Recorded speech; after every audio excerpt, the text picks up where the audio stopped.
ఎవరికి పాజిటివ్ రాదని కాదు, ప్రపంచవ్యాప్తంగా అనేక మంది క్రైస్తవులు పాజిటివ్ అయ్యారు, అనేక మంది క్రైస్తవులు చనిపోయారు. సమస్తము దేవుని చిత్తమే. చనిపోయినా బ్రతికున్న దేవుని చిత్తమే. మన చెల్లిని కాపాడాడు, అలాగే కొంతమందిని ఆయన కాపాడారు. ఆయన చిత్త ప్రకారం ఒక్కోసారి శ్రమల్లో కూడా తీసుకుని వెళ్తాడు. ఈ విషయాన్ని గమనించండి. దేవుని బట్టి, కవితను బట్టి దేవుడిని స్తుతించవలసిందిగా మీ అందరినీ మనవి చేస్తున్నాం. నిమిత్తం ప్రార్థన చేసినందుకు వందనం. అయినా సరే స్ట్రిక్ట్గా ఒక 14 days క్వారంటైన్ ఇంటి దగ్గర ఉండటానికి, 7 days అయినా అట్లీస్ట్ క్వారంటైన్ చేయడానికి చెల్లి సిద్ధపడి ఉంది. ఆమె నిమిత్తం ప్రార్థన చేయండి. మీకు ఎన్నోసార్లు చెప్తానే ఉన్నాను, WHO కూడా ఇచ్చిన నూతనమైన గైడ్లైన్స్ ఏంటంటే పాజిటివ్కి ఏమీ భయపడద్దు, సాధారణమైన స్థితే. ఇదివరకు పాజిటివ్ అంటే గొప్ప హంగామా చేసేవారు. ఇప్పుడు పాజిటివ్స్ని ఇంటి దగ్గరే ట్రీట్ చేయమని చెప్తున్నారు. ఇంటి దగ్గర పెట్టి హైడ్రాక్సిక్లోరోక్విన్ దాని 14 దాని కోర్స్ ప్రకారము, దాంతోపాటు విటమిన్ డి, జింక్ ట్యాబ్లెట్లు, ఇమ్యూనిటీని బూస్ట్ చేసే ట్యాబ్లెట్లు మీరు వాడండి అని చెప్తా ఉన్నారు. అంతే. పాజిటివ్ పేషెంట్స్ని రోజు ఆశా కానీ, ఏఎన్ఎం కానీ, వాలంటీర్ కానీ వెళ్ళి దర్శించి వారిని ట్రీట్ చేయడానికి గవర్నమెంట్ ఇంటి దగ్గరే ఉంచడానికి, ఒక రూమ్ ఉంటే ఇంటి దగ్గరే ఉంచడానికి సిద్ధపడింది. ఈ వ్యాధికి ఏమాత్రము భయపడిన అవసరమో లేదు అనే విషయాన్ని మీరు జ్ఞాపకం చేసుకోండి. ఈరోజు మనం ఎలాగా ఎక్స్పోజిటరీ ప్రీచింగ్ చేసుకోవట్లేదు కాబట్టి, అంటే వచనం వెంబడి వచనము ఆపేసాం చాలా కాలం తర్వాత. కొన్నాళ్ళు ఇంకా ఆపేసాం. లైవ్ పెడుతున్నప్పుడు కూడా కోవిడ్కి సంబంధించే ఈ యొక్క మాటలు మాట్లాడటం జరుగుతూ ఉంది. కోవిడ్ సంబంధించి దేవుడు ఎలాగా దాన్ని క్రైస్తవులు ఏ రీతిగా చూడాలి, దాని నుంచి మనం ఎలాగా ధైర్యము తెచ్చుకోవాలి, దానికి ఎలా భయపడకూడదు, లేకపోతే ఈ రోజుల్లో వస్తున్న కోవిడ్ మిడతలు ఇలాంటి సమస్యలకు బైబిల్లో ఉన్న పరిష్కారం ఏంటి, ఇది దేవుని అంతమా అని అనేక టాపిక్స్ మనము చూసాం. ఈరోజు ఇంకొక స్పెషల్గా టాపికల్ వర్తమానంలోనికి వెళ్ళడానికి ప్రయత్నం చేద్దాం. కొద్దిగా ఫిజిక్స్ ఉంటుంది, అయితే చూడండి, అర్థం చేసుకోవడానికి ప్రయత్నం చేద్దాం. ఎక్కువ వాక్య రిఫరెన్స్ ఏమీ కాదు, బుర్ర పెట్టడానికి ప్రయత్నం చేయండి, మనసు లగ్నం చేయండి, ఫోకస్ చేయండి. దీన్నే సైన్స్లో సెకండ్ లా ఆఫ్ థర్మోడైనమిక్స్ అని అంటారు. మామూలుగా సెకండ్ లా ఆఫ్ థర్మోడైనమిక్స్ అంటే ఏంటంటే, ఏదైనా వస్తువు ఏదైనా సరే మరణానికి గురవ్వాల్సిందే.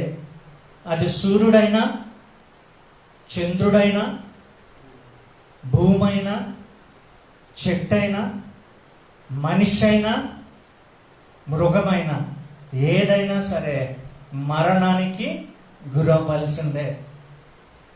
దాని ఉద్దేశం ఏంటంటే everybody will die and should die according to second law of thermodynamics. ఎందుకు అని అంటే, మనలో ఉన్న ఎనర్జీ అంతా మనం ఉపయోగించుకుని ఒకానొక సమయంలో మనము చనిపోతాము. పుట్టిన తర్వాత కొంతకాలం యవ్వనప్రాయంలో అధికమైన బలానికి వెళ్తాం, 30 సంవత్సరాల దగ్గర. దాని తర్వాత మళ్ళీ మన బలము తగ్గిపోతూ వస్తుంది, ఎముకలు అరిగిపోతూ ఉంటాయి, జుట్టు ఊడిపోతూ ఉంటుంది, బలహీనత వైపు నడుస్తూ ఉంటాం. 60-70 దాటేటప్పటికి పూర్తిగా మనము లయమైపోవటానికి సిద్ధంగా ఉంటాం.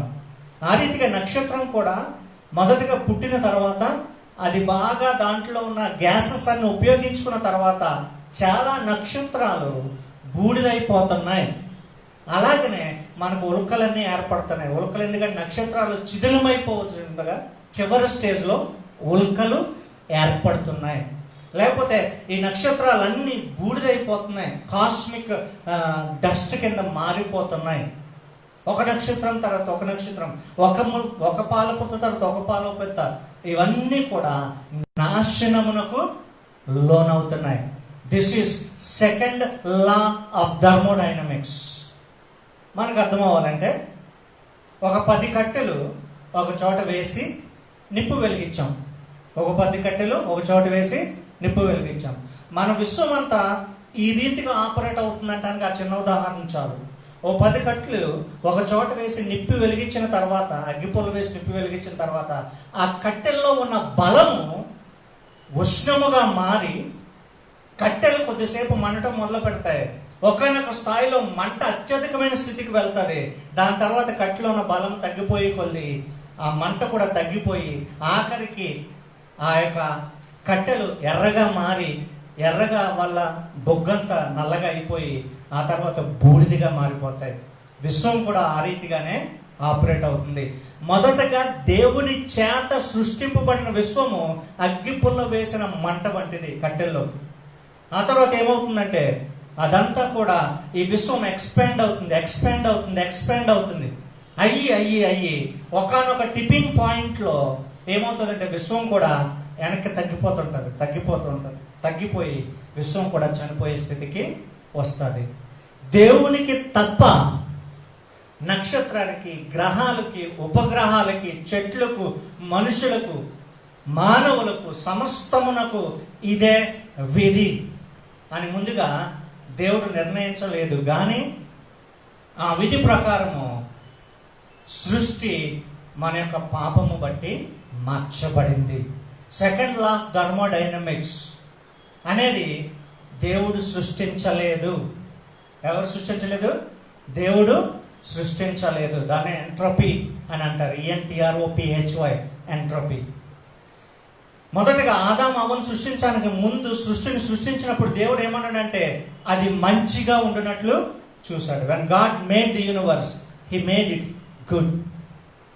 అంటే సృష్టి పడిపోవటానికి ముందు, ఆదాము పడిపోవటానికి ముందు సెకండ్ లా ఆఫ్ థర్మోడైనమిక్స్ లేనే లేదు. ఎలా ఉందంటే ఫస్ట్ లా ఆఫ్ థర్మోడైనమిక్స్ ఉంది.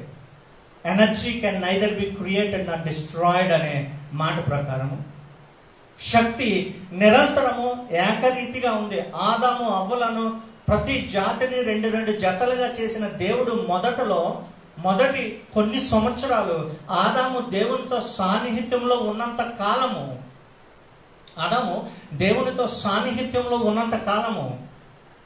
పాపము చేయనంత కాలము రెండవ లా అమలులో లేదు. మీకు అర్థమవుతుందా? ఎప్పుడైతే ఆదాము పడిపోయాడో అప్పుడే రెండవ లా అనేది వచ్చింది. ఆదాము పడిపోయాడు, అప్పుడే రెండవ లా అనేది వచ్చింది. మొదటగా దేవుడు సృష్టించినప్పుడు ఆదాముని ఎలా సృష్టించాడు? ఎప్పటికీ నశించిపోని వ్యక్తిగా సృష్టించాడు. మొదటగా అవ్వను సృష్టించినప్పుడు అవ్వను ఏ రీతిగా సృష్టించాడు? ఎప్పటికీ నశించిపోని స్త్రీగా సృష్టించాడు. మొదటగా భూమిని సృష్టించినప్పుడు దేవుడు ఎలా సృష్టించాడు? విశ్వాన్ని తనతో పాటు ఎప్పటికీ నిరంతరము కొనసాగే సృష్టిగా సృష్టించాడు. Then second law of thermodynamics లేనే లేదు. మరి ఎప్పుడు వచ్చింది? ఎప్పుడైతే మనిషి పాపము చేశాడో, ఎప్పుడైతే ఆదాము పాపము చేశాడో అప్పుడు the second law of thermodynamics అనేది వచ్చింది. అంటే ఈ ప్రపంచంలోనికి నాశనము, కుళ్ళుతనము లేకపోతే కుళ్ళిపోవటము, డికే, కరప్షన్, బికమింగ్ ఓల్డ్ అంటే వృద్ధాప్యంలోకి రావటము, చనిపోవటము అనేది విశ్వములోనికి వచ్చింది. అది మనిషికే కాదు, చెట్టుకు కూడా, పుట్టకు కూడా, జంతువుకి కూడా, సూర్యునికి కూడా ఆ విశ్వము వచ్చింది. అందుకనే ఎప్పుడైతే ఆదాము పాపం చేశాడో ఆదాము తర్వాత సమస్త సృష్టి అంతా కూడా సెకండ్ లా ఆఫ్ థర్మోడైనమిక్స్కి లోనైంది. అంటే ఏంటంటే తనలో ఉన్న శక్తి అంతా ఉపయోగించుకుని తాను అత్యధిక స్థాయికి వెళ్ళి తర్వాత మళ్ళీ వంగిపోయే స్థితిలోకి వెళ్ళిపోవటం. అయితే శరీరానికి డైజెషన్ అవ్వాలన్నా వేడి పుట్టాలి. శరీరం కదలాలంటే ఎనర్జీ ఉపయోగించబడాలి. భూమి తిరగాలంటే ఏదో ఒక ఎనర్జీ శక్తి దానికి కావాలి. సూర్యుడు తిరగాలంటే, సూర్యుడు నిరంతరము వెలగాలంటే, సూర్యుడిలో ఆ ఆకర్షణ శక్తి నిలిచి ఉండాలంటే ఆ సూర్యుడి నుంచి కొద్దిగా ఎనర్జీ బయటికి వెళ్ళిపోతూ ఉండాలి. అయితే మానవుడు పడిపోక ముందు ఆ లాస్ అయిన ఎనర్జీ, లాస్ అయిన హీట్ అంతా దేవుడే సప్లై చేసేవాడు. పడిపోయిన తర్వాత ఇంకా నాకు సంబంధం లేదు అని అన్నాడు. తద్వారా తన యొక్క బలాన్ని ఎప్పుడైతే ఇవ్వలేదో సృష్టికి, ఇంకా సృష్టి పడిపోవటము, పతనమయటము, చనిపోవటము మొదలైంది. దాన్నే సెకండ్ లా ఆఫ్ థర్మోడైనమిక్స్ అని అంటారు. మీకు అర్థమైందా?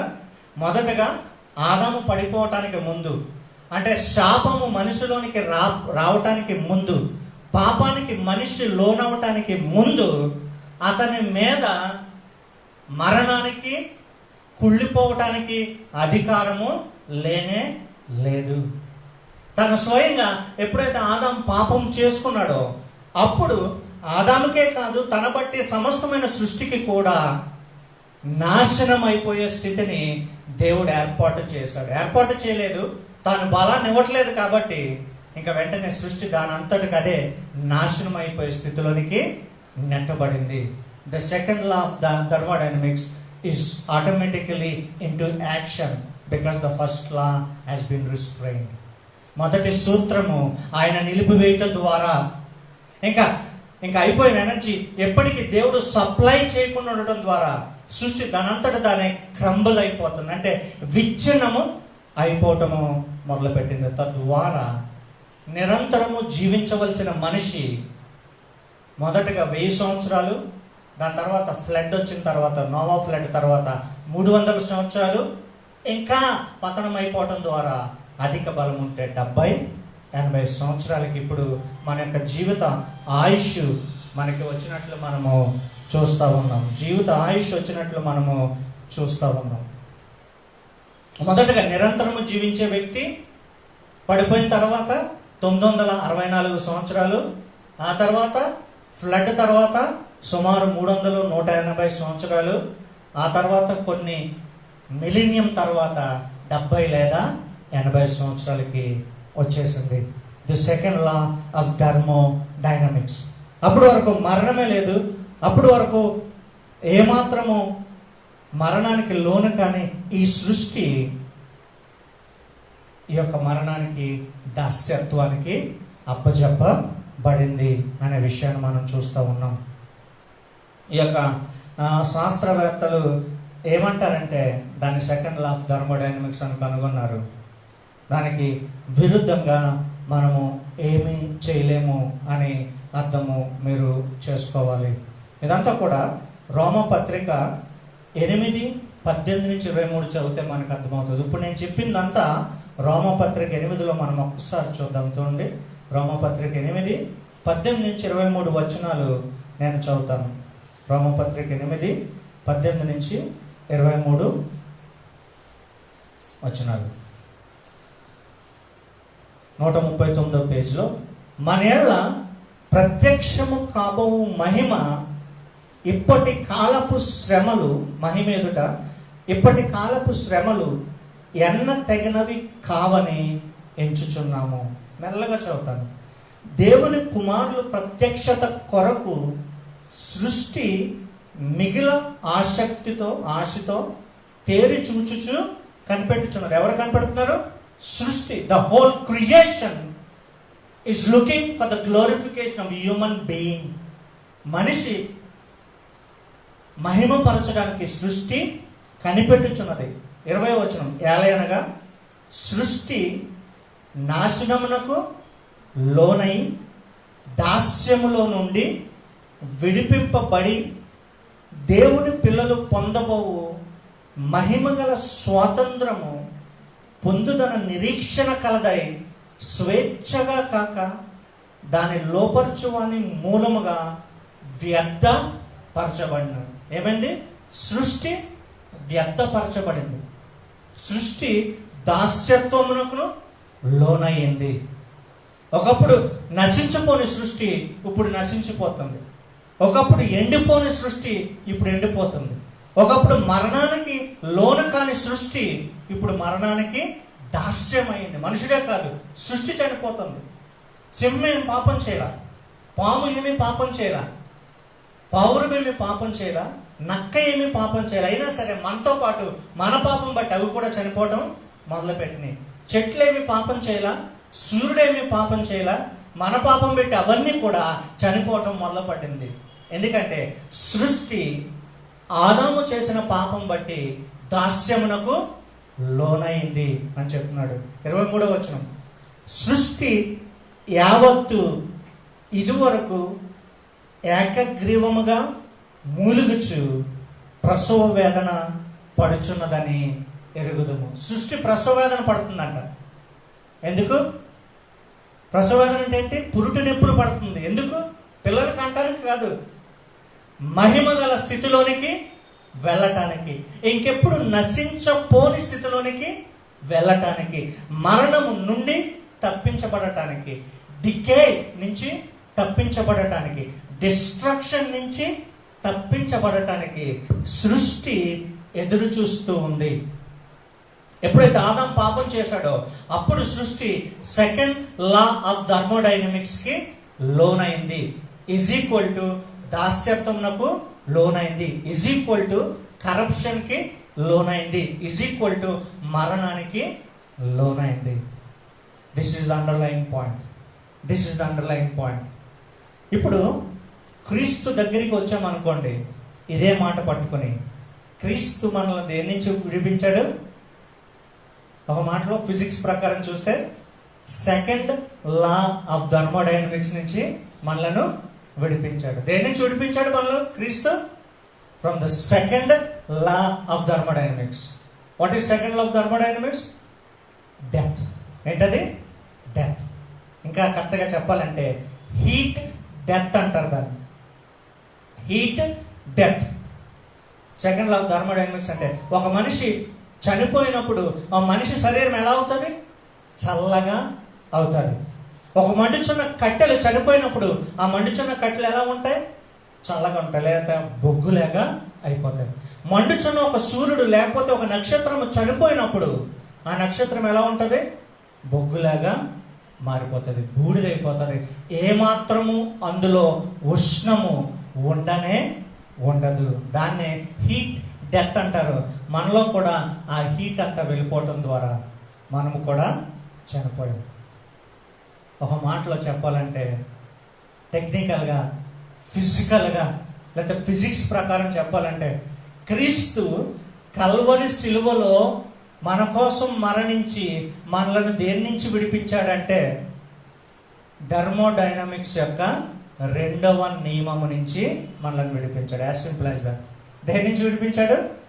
థర్మోడైనమిక్స్ యొక్క రెండవ నియమం. మనలో నైతికత దిగజారుతున్నప్పుడు, మనలో ఉన్న మంచితనము దిగజారుతున్నప్పుడు, మనలో ఉన్న ప్రేమ చల్లారుతున్నప్పుడు, మనలో పాపం బట్టి మరణం మనలోకి ప్రవేశించి మనం మరణానికి లోనవుతున్నప్పుడు క్రీస్తు మనలను వాటన్నిటి నుంచి సిలువలో వేలాడడం ద్వారా విడిపించాడు. ఆయన ఈ యొక్క డికే, మరణానికి అంతమైన స్థితి ఏంటి అని అంటే పునరుద్ధానము. మరణానికి అంతమైన స్థితి ఏంటంటే, అంతము చేసిన స్థితి ఏంటంటే ఏంటమ్మా? పునరుద్ధానము. పునరుద్ధానం ఏమైంది? ఆయనకు మహిమ గల శరీరము వచ్చింది. ఆయనకు మహిమ గల శరీరము వచ్చింది. These glorified bodies defy the second law of thermodynamics. ఈ యొక్క మహిమ గల శరీరాలు ఎన్నటికీ నశించుకునే స్థితి కలిగినదై ఆ సెకండ్ లా ఆఫ్ థర్మోడైనమిక్స్ నుంచి విడిపించబడ్డాయి అని చెప్పచ్చు. ఒక మాటలో ఫిజిక్స్ ప్రకారం చూస్తే క్రీస్తు మనల్ని దేని నుంచి విడిపించాడు? డెత్ నుంచి విడిపించాడు. అంటే సెకండ్ లా ఆఫ్ థర్మోడైనమిక్స్, నాశనం నుంచి వాటి నుంచి విడిపించాడు అని అర్థం. ఇంకో విధంగా చూస్తే, ఎందుకు క్రీస్తు తన మృతతుల్యమైన శరీరంలోంచి అమార్త్యమైన లేకపోతే మహిమ కలదైన శరీరాన్ని తీయటం ద్వారా, పునరుద్ధానం తర్వాత మహిమ శరీరాలు అవన్నిటికీ నశించుకొని శరీరాలు తీయటం ద్వారా, సెల్లలో ఎలాగైతే ఫస్ట్ జనరేషన్ వచ్చిందో క్రీస్తును కూడా ఏమన్నారంటే 1 కొరింథీ 15 ప్రకారము ప్రథమ ఫలము అని అన్నారు. దేనికి ప్రథమ ఫలము? ఆదాము ఈ సృష్టిలో ప్రథమ ఫలంగా ఉంటే క్రీస్తుని రెండవ ఆదాము అని చెప్పి పునరుద్ధానానికి అతనిని ప్రథమ ఫలము అని చెప్పారు. తద్వారా ఆయన గ్లోరిఫైడ్ బాడీస్కి ప్రథమ ఫలము, అనగా మహిమగల శరీరానికి ఆయన ప్రథమ ఫలముగా ఉన్నాడు. దేన్ని చూపించాడు మనల్ని క్రీస్తు? From the second law of thermodynamics, అనగా మరణము, అనగా హీట్, డెత్ నుంచి మనలను విడిపించాడు. ఎందుకు ఈ యొక్క మరణం వచ్చింది? ఆదాము చేసిన పాపము బట్టి. ఎవరికి మరణం వచ్చింది?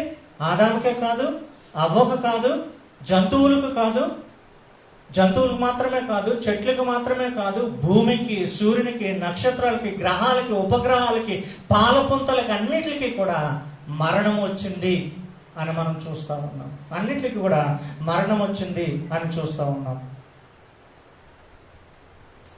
శాపానికి ముందు దేవుడే శక్తినిచ్చాడు. శాపం తర్వాత దేవుడి ఇంకా సృష్టికి శక్తినివ్వటం మానివేశాడు. తద్వారా సృష్టి దానికదే లయమైపోవటానికి సిద్ధంగా ఉంది. అయితే రోమా 8:18-23 ప్రకారం ఏం చెప్తున్నాడు? సృష్టి యావత్తు వ్యర్థపరచబడినను తిరిగి దేవుని కుమారులు మహిమపరచబడుట కొరకు ఎదురు చూస్తూ ఉన్నది. తద్వారా ఈ దేవుని కుమారులు మహిమపరచబడటం ద్వారా వారిని బట్టి సృష్టి కూడా ఒక అనుకూల సమయంలో సృష్టి కూడా మహిమపరచబడుతూ ఉంటుంది. అనగా సృష్టి కూడా నిరంతరము కొనసాగడానికి ఇష్టపడుతూ ఉంటుంది. చూడండి, అపోస్తుల కార్యాలు 3:21లో ఈ మాటను చాలా స్పష్టంగా పెట్టాడు. అపోస్తుల కార్యాలు 3:21. అపోస్తుల కార్యాలు 3:21 నేను చదువుతాను, చూడండి. అన్నిటికీ 105వ పేజీలో, అన్నిటికీ కుదురుబాటు కాలములు వచ్చునని దేవుడే ఆది నుండి తన పరిశుద్ధ ప్రవక్తల నోట పలికించెను. అన్నిటికీ కుదురుబాటు కాలము వచ్చును. తర్వాత అంతవరకు యేసు పరలోక నివాసి అయి ఉండుట అవశ్యం. ఎంత క్లియర్గా చూడండి. అన్నిటికీ కుదురుబాటు కాలము వచ్చునని దేవుడే తన ప్రవక్తల నోట పలికించెను. అయితే ఆ కుదురుబాటు కాలం వచ్చే వరకు యేసు పరలోకమందు ఉండుట అవశ్యము. అంటే తన రెండవ రాకడ తర్వాత సృష్టిని అంతా మళ్ళీ నూతన పరచబోతున్నాడు. ఆ రెండవ రాకడ ఎప్పుడంటే, అన్నిటికీ కుదురుబాటు కాలం ఎప్పుడు వచ్చినంటే తండ్రి అయిన దేవుడు సిద్ధపరిచిన దినమందు, తండ్రి అయిన దేవుడు సిద్ధపరిచిన దినమందు అనే విషయాన్ని జ్ఞాపకం చేస్తున్నాడు. ఇంతవరకు ఏం నేర్చుకున్నాం? ఒక్కసారి రివిజన్ చేసి ది మోస్ట్ ఇంపార్టెంట్ టాపిక్లోకి నేను వెళ్ళిపోతాను. ఇంతవరకు ఏం చూసాం? శాపానికి ముందు సృష్టి నాశనానికి లోనవ్వలేదు. శాపం తర్వాత సృష్టి నాశనానికి లోనైంది. రెండింటి మధ్యలో సెకండ్ లా ఆఫ్ థర్మోడైనమిక్స్ అనేది వచ్చింది. దానికంటే ముందు ఫస్ట్ లా మాత్రమే ఉండేది. Energy can neither be destroyed Nar created. ఇంక ఈ శక్తి కోల్పోనిది అని దేవుడు సృష్టించిన సృష్టిని మనిషి పాపము బట్టి మరణము, దాస్యత్వము, కరప్షను, డికే అనేది వచ్చింది. తద్వారా దేవుడే మళ్ళీ తిరిగి వచ్చి ఒకానొక సమయంలో సిలువలో మన నిమిత్తము చనిపోయి మనిషి యొక్క పాపాన్ని ప్రప్రథమంగా దేని బట్టయితే సృష్టి అంతా నశించిపోయిందో ఆ యొక్క మెయిన్ ఎలిమెంట్ అయిన సిన్ని ఆయన భరించడం ద్వారా ఆయన మొదటగా మహిమపరచబడ్డాడు. గ్లోరిఫైడ్ బాడీ తీసుకున్నాడు, మహిమ శరీరము అంటే ఎన్నటికీ నశించిన శరీరము. ఆయన యందు విశ్వాసం ఉంచిన వారు ప్రతి ఒక్కరిని బట్టి ఒక అనుకూల సమయంలో కుదురుబాటు కాలం వచ్చినప్పుడు అందరికీ కూడా, ఆయన యందు విశ్వాసం ఉంచిన అందరికీ కూడా ఆ మహిమ శరీరము ఇవ్వబోతున్నాడు. అంత మాత్రమే కాదు, సృష్టికి కూడా మహిమను ఇవ్వబోతున్నాడు. తద్వారా సిలువలో ఫిజిక్స్ ప్రకారం చూస్తే సెకండ్ లా ఆఫ్ థర్మోడైనమిక్స్ని ఆయన అబాలిష్ చేశాడు, మట్టి కరిపించాడు. సెకండ్ లా ఆఫ్ థర్మోడైనమిక్స్ ఏంటంటే మరణము, మరణపు ముళ్ళును విరిచాడు. This is the sequence, this is understanding. ఇప్పుడు మన ప్రాక్టికల్ టాక్లోనికి వద్దాం. ఈ సెకండ్ లా ఆఫ్ థర్మోడైనమిక్స్ని హెన్రీ ఎం మారిస్ లేకపోతే జాన్ విట్కమ్ అని ఇద్దరు బుక్ రాస్తూ ఎక్లిసియాస్టికల్ సెకండ్ లా ఆఫ్ థర్మోడైనమిక్స్ని కాయిన్ చేశారు. సంఘపరమైన రెండో నియమము ఏంట్రా అని అంటే, సంఘపరంగా ఏ రీతిగా ఉంది అని అంటే, ఎప్పుడైతే క్రీస్తు ఆరోహణమై వెళ్ళిపోయాడో, పెంతెకోస్తు దినాన సంఘము ఆవిర్భవించిందో, సంఘము పుట్టిన తర్వాత ఆది అపోస్తులు ఆది సంఘము అగ్నిలాగా ఉన్నారు.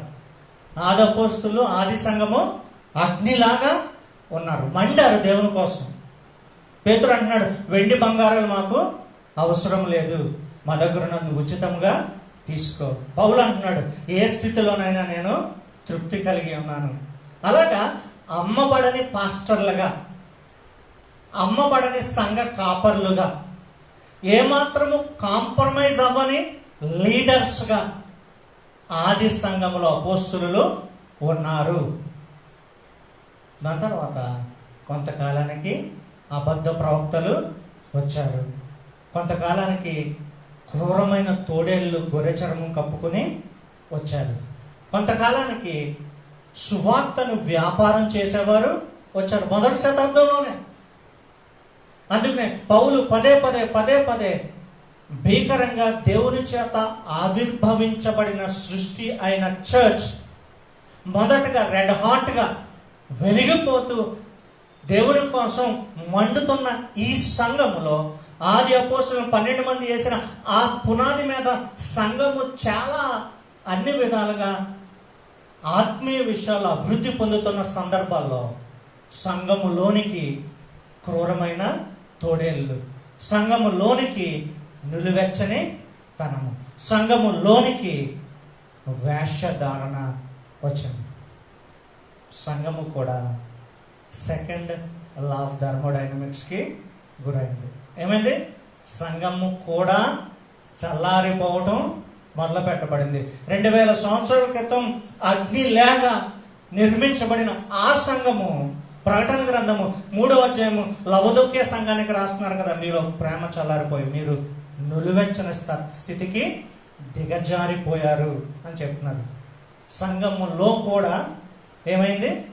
ఈ సెకండ్ లా ఆఫ్ థర్మోడైనమిక్స్ ఇంకా కరప్షన్, డికే, తనము, ఆశ, కుళ్ళపోవటము, సంఘంలో న్యాయము, నీతి, పరిశుద్ధత అన్నీ కూడా చల్లారిపోయినట్లు మనం చూస్తూ ఉన్నాం. తద్వారా ఏ నియమం అయితే క్రీస్తు విడిపించాడో మళ్ళీ అదే నియమానికి సంఘము కూడా లోనవటం చూస్తూ ఉన్నాం. అపోస్తలుడైన పేతురు, అపోస్తలుడైన పౌలు లాంటి మిషనరీలు ఇంకా మనం చూడలేకపోతూ ఉన్నాం. దాని తర్వాత మధ్యలో దేవుని కృపను బట్టి మార్టిన్ లూథర్, జాన్ క్యాల్విన్ ఇలాంటి పెద్ద పెద్ద భక్తుల్ని ఇచ్చాడు.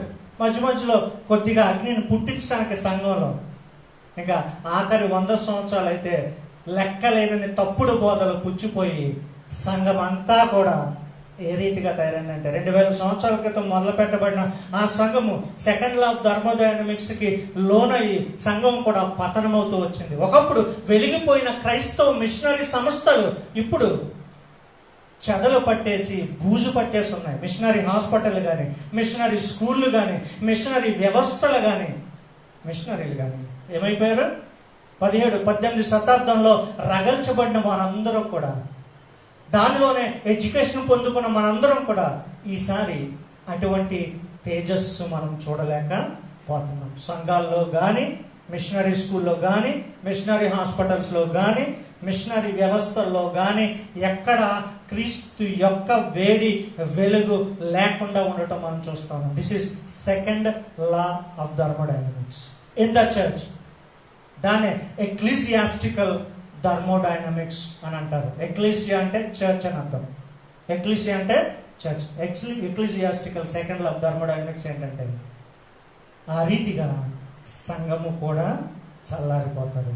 2, ఆఖరిగా పౌలు చనిపోయేటప్పుడు ఆ స్థితిని కళ్ళారా చూసి ఎఫెసీ సంఘం, అన్ని సంఘాలు దిగజారిపోవటం చూసిన ఈ యొక్క పౌలు తన మంచి కుమారుడు లాంటి శిష్యుడైన తిమోతికి రాస్తూ మొదటి 2 పత్రికల్లో కూడా దాని గురించి రాస్తున్నాడు. చూడండి, తిమోతికి రాసిన పత్రికలు 1-2 కూడా ఏ రీతిగా మనకి అర్థం పడతాయి చూడండి. తిమోతి 2వ పత్రిక మొదటి చేద్దాం. తిమోతి 2వ పత్రిక 3వ అధ్యాయం చూడండి, 195వ పేజీలో తిమోతి 2 3వ అధ్యాయము 1వ వచనం నుంచి 195వ పేజీ. అంత్య దినముల్లో అపాయకరమైన కాలములు వచ్చునని మీరు తెలుసుకొనుము. ఎలయనగా మనుష్యులు స్వార్థ ప్రియులు, ధనాపేక్షులు, బెంకములాడువారు, అహంకారులు, దోషకులు, తల్లిదండ్రులకు అవిధేయులు, కృతజ్ఞత లేని అపవిత్రులు, అనురాగరహితులు, అతిథి ద్వేషులు, అపవాదుకులు, అజితేంద్రియులు, క్రూరులు, సజ్జన ద్వేషులు, మంచిని ద్వేషించేవారు, ద్రోహులు, మూర్ఖులు, గర్వాంతులు, దేవుని కంటే సుఖానుభవం ఎక్కువగా ప్రేమించువారు, పైకి భక్తి గలవారై ఉండి దాని శక్తిని ఆశ్రయించువారై ఉన్నారు. ఇటు వారికి విముఖుడై ఉండండి. చర్చ్లో సెకండ్ లా ఆఫ్ థర్మోడైనమిక్స్ ప్రకారము ఎలా ఉంటుందంటే అంత్య దినాల్లో ఈ సీక్వెన్స్ ఉంటుంది. సంఘము కూడా వేడి చేత రగల్చబడిన సంఘం, అపోస్తల పునాదుల మీద వేయబడిన ఆ సంఘము 2000 సంవత్సరాలు వచ్చేటప్పటికి రగల్చబడి చల్లారిపోయి ఇంకా పరిశుద్ధత అంతా కోల్పోయిన సంఘంగా ఉంటుంది. పక్కనే చూడండి, 1 తిమోతి 4:1, 1 తిమోతి 4:1.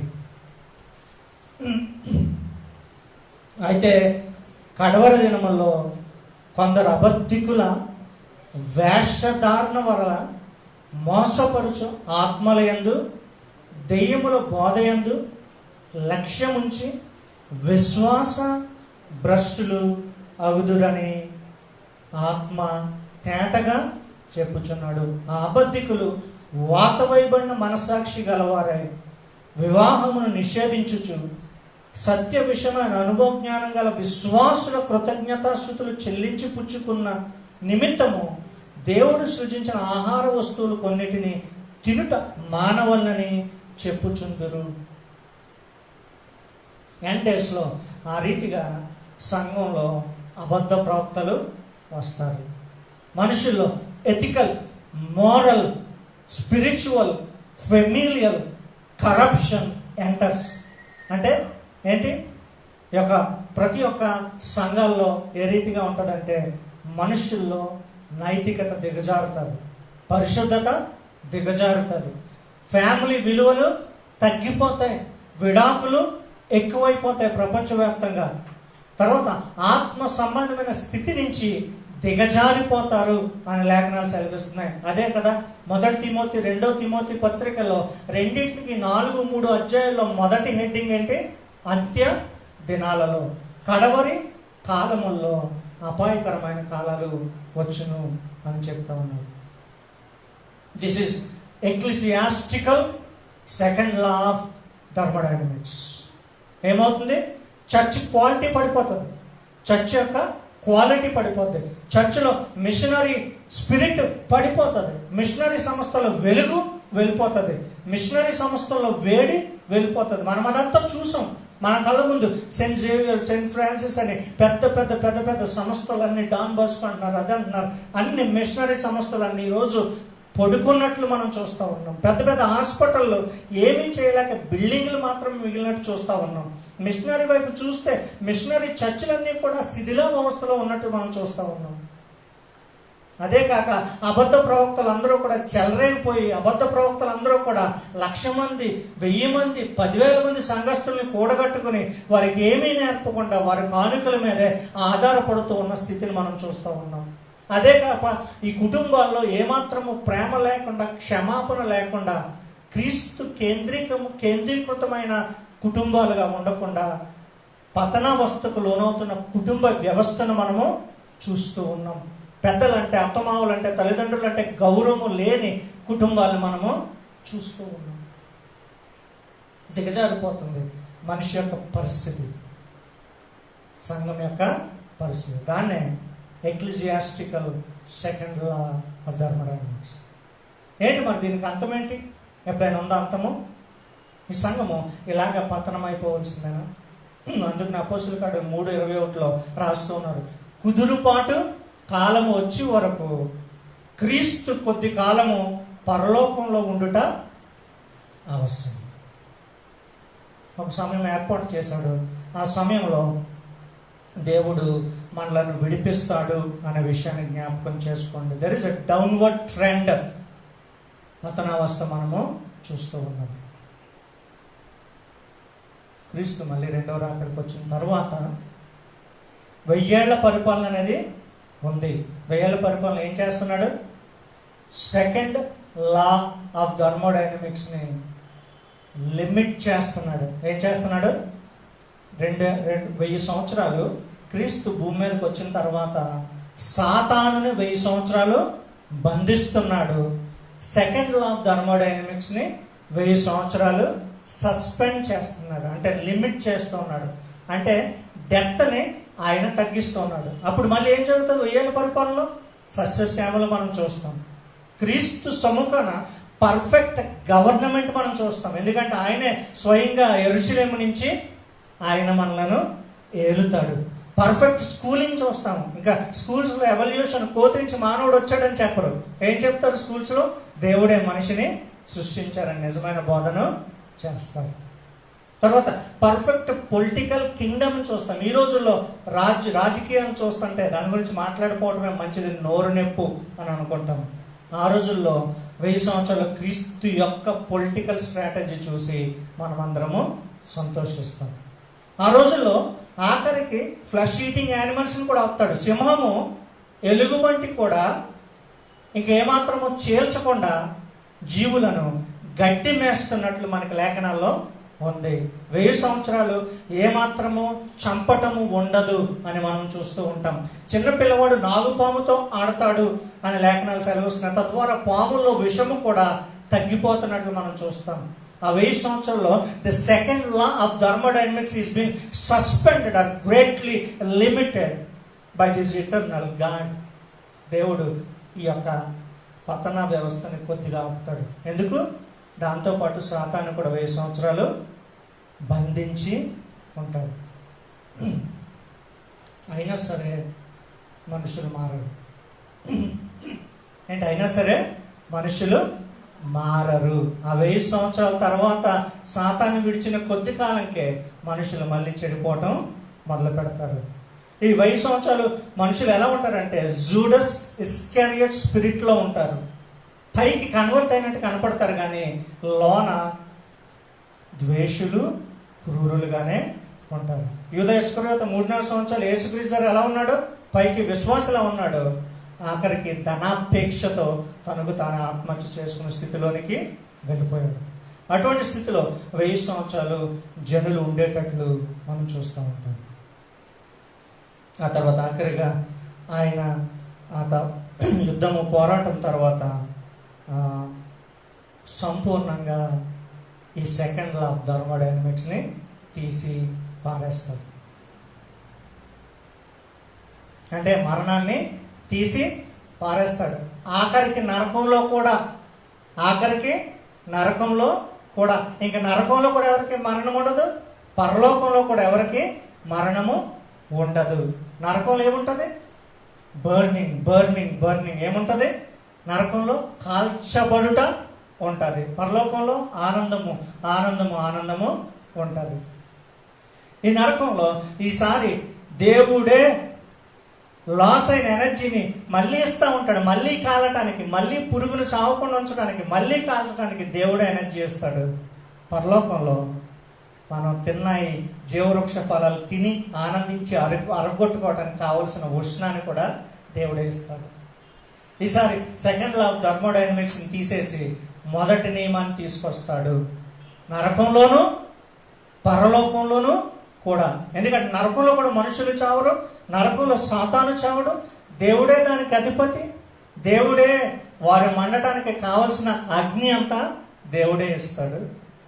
పరలోకంలో కూడా మనుషులు చావరు, పరలోకంలో మనుషులు ఆనందంగా ఉండటానికి కావలసిన బలమంతా దేవుడే ఇస్తాడు. ఎప్పుడు మొదలైంది సెకండ్ లా ఆఫ్ థర్మోడైనమిక్స్? మనిషి పతనమైన తర్వాత, ఎప్పుడైతే పాపం చేశాడో మనిషికే కాక సృష్టి అంతటికి మరణము వచ్చింది. శిలువ మీద క్రీస్తు ఏం చేశాడు? ఆ మరణాన్ని జయించాడు. తద్వారా సెకండ్ లా ఆఫ్ థర్మోడైనమిక్స్ని దాటిన మొదటి వ్యక్తి ఎవరు? క్రీస్తు. ఫిజిక్స్ ప్రకారం చూస్తే అందుకే ఆయన పునరుద్ధానమైన వారిలో, మహిమా శరీరం పొందుకున్న వారిలో he is the first fruit. ఆయనే ప్రథమ ఫలముగా ఉన్నాడు. అయితే వెంటనే అందరినీ మార్చలా. కుదురుపాటు కాలం వచ్చే వరకు కొంతకాలం పరలోకమందు ఉన్నాడు. ఈలోపు సంఘాన్ని స్థాపించి వెళ్ళాడు. సంఘము మళ్ళీ రెడ్ హార్ట్గా ఉన్న సంఘము కొన్నాళ్ళ తర్వాత అది కూడా పతనమైన స్థితిలోనికి వచ్చింది. అపోస్తులు పౌలు, పేతురు, యాకోబు, యోహాన్లు ఉన్నంత పరిశుద్ధత, భక్తి ఇంకెవరిలోనూ మనం చూడకుండా దిగజారుడుతనం మనం సంఘంలో చూసాం. ఆఖరికి మన కళ్ళ ముందు పతనమైన వ్యవస్థలు అంటే మిషనరీ స్కూళ్ళు, మిషనరీ హాస్పిటల్ అన్ని బూజు పట్టేసినట్లు మనము చూస్తూ ఉన్నాం. There is no more missionary now. ఇంకా క్రీస్తు క్లియర్గా చెప్తున్నాడు అంత్య దినాల్లో. పౌలు తన యొక్క జీవితంలో చూశాడు, అపాయకరమైన దినాలు వస్తుంది, మనుషులందరూ కూడా ప్రేమ చల్లారుతుంది, నైతికత పడిపోతుంది, మంచితనం ఉండదు, సజ్జన ద్వేషులు ఉంటారు అని చెప్పాడు. ఆఖరిగా ప్రకటన గ్రంథంలో 3వ అధ్యాయంలో ఈ యొక్క లవదోక్య సంఘానికి క్రీస్తు రాస్తూ, మీలో నిలువెచ్చనితనము వచ్చింది, ప్రేమ చల్లారిపోయాను. ఏ ప్రేమనైతే సంఘము కట్టాడో ఆ ప్రేమ మనుషులో చల్లారిపోవటం మళ్ళీ తిరిగి దేవుడే వచ్చి 1000 సంవత్సరాల్లో ఆయన ఉంటే ఎలా ఉంటుందో చూపించి, దాని తర్వాత శాశ్వతమైన పరలోకము, శాశ్వతమైన నరకాన్ని ఆయన సృష్టించాడు. మళ్ళీ శాశ్వత నరకంలో కూడా కాలటానికి కావలసిన బలము, వేడి, అగ్ని అంతా ఎవరిస్తున్నారు? దేవుడే ఇస్తాడు. శాశ్వతమైన పరలోకంలో కావలసిన ఆనందానికి కావలసిన ప్రతి పదార్థము దేవుడే ఇస్తాడు. అప్పుడు మనము ఈ ప్రాంతం నుంచి ఆ ప్రాంతం, ఆ ప్రాంతం నుంచి ఈ ప్రాంతం మనం కూడా కదులుతాం. పరలోకంలో కదిలినప్పుడు మనలోంచి ఎనర్జీ లాస్ అవుతుంది, హీట్ లాస్ అవుతుంది. మళ్ళీ ఆ హీట్ని తిరిగి పాపము చేయకముందు ఆదాముకి ఎలా ఇచ్చాడో ఆ రీతిగా మనకి మళ్ళీ ఆయన ఇస్తాడు. పరలోకంలో ఆయనే వేడిస్తాడు, నరకంలో కూడా ఆయనే వేడి ఇస్తాడు. తద్వారా ఏకైకుడైన దేవుడు ఈ యొక్క మనిషి పతనము తర్వాత వచ్చిన మరణాన్ని జయించి శాశ్వతమైన జీవనాన్ని మళ్ళీ మనకి ఇచ్చాడు. ఒకసారి ఇంటికి వెళ్ళిన తర్వాత ఈ సెకండ్ లా ఆఫ్ థర్మోడైనమిక్స్ అంటే ఏంటో కొద్దిసేపు అర్థం చేసుకోండి. దానికి ఒక అప్లికేషన్ సంఘంలోకి అది ఎలా వచ్చిందో నేను చూపించాను. తిమోతికి రాసిన పత్రికలు ఏ రీతిగా ఉందో మనం చూసాం. ప్రకటన గ్రంథం ఇంకా అనేకమైన రిఫరెన్స్లు, మీరు కన్ఫ్యూజ్ అవుతారని రిఫరెన్స్లు తీయించడం. యెషయా గ్రంథం 26:10లో ఉంటుంది కదా, ఆయన 1000 సంవత్సరాలు పరిపాలన చేస్తున్నప్పుడు ఇంకను మనుష్యులు మంచి వైపు చూడరు అని ఉంటుంది. అపొస్తలుల కార్యాలు 3:21 ప్రకారం కుదురుబాటు కాలం వచ్చే వరకు ఆయన పరలోకమందు వేచి చూస్తున్నాడు. వేచియుట అవశ్యము అని రాసి ఉంది. ఇవన్నీ లేఖనాల భాగాలు పట్టి మనం చేసుకోవాల్సింది ఏంటంటే, మనం నేర్చుకోవాల్సింది ఏంటి? ఆఖరి మాట, మనం ఎందుకు పిలువబడ్డాం? వెలుగుగా ఉండటానికి. చీకట్లో ఉన్న వారిని మనము వెలుగు చూపించడానికి. We are not the light, మనం వెలుగేమి కాదు, but we are the reflectors of light. ఆ వెలుగును ప్రతిబింబించే వారము. We are the reflectors of light in this earth. ఈ భూమి మీద చీకటిలో, పాపంలో ఉన్నవారికి దేవుని యొక్క పరిశుద్ధ వెలుగు ప్రకాశింపచేసేయటానికి పాత్రలము. మనం ఎలాగైతే ఉచితంగా పొందుకున్నామో మనం కూడా ఉచితంగా ఇవ్వడానికి ఉండాలి. దాని తర్వాత రెండవదిగా మనం ఏం చేయాలంటే, ఈ చల్లారిపోతున్న వారు ఉంటారు కదా, వారి పక్కన ఎక్కువ ఉండకూడదు. ఎందుకంటే మనలో కూడా హీట్ డెత్ వచ్చేస్తుంది. ఎప్పుడు వేడిలో ఉండేవాళ్ళు పక్కనే ఉండాలి, ఎందుకంటే మనం కూడా వెచ్చుకుంటాం. ఫెలోషిప్లో ఉండాలి.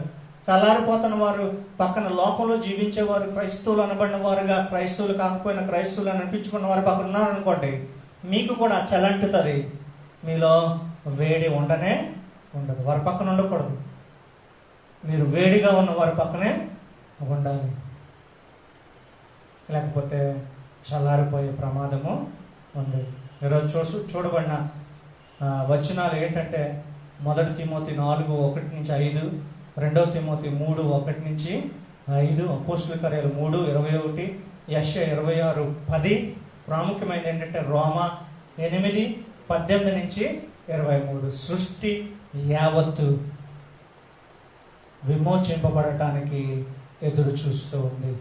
అనుకూల సమయం రాబోతుంది. జాన్ విట్కమ్, హెన్రీ ఎం మారిసన్ భక్తులు రాసిన బుక్ ఆధారంగా నేను ఈరోజు వర్తమానాన్ని మీకు ఇస్తూ ఉన్నాను. సంఘము కూడా అటువంటి పతనావస్థలోకి వెళ్ళి ఉండగా ఈ రోజుల్లో నమ్మకమైన వారి గురించి దేవుడు ఎదురు చూస్తూ ఉన్నాడు.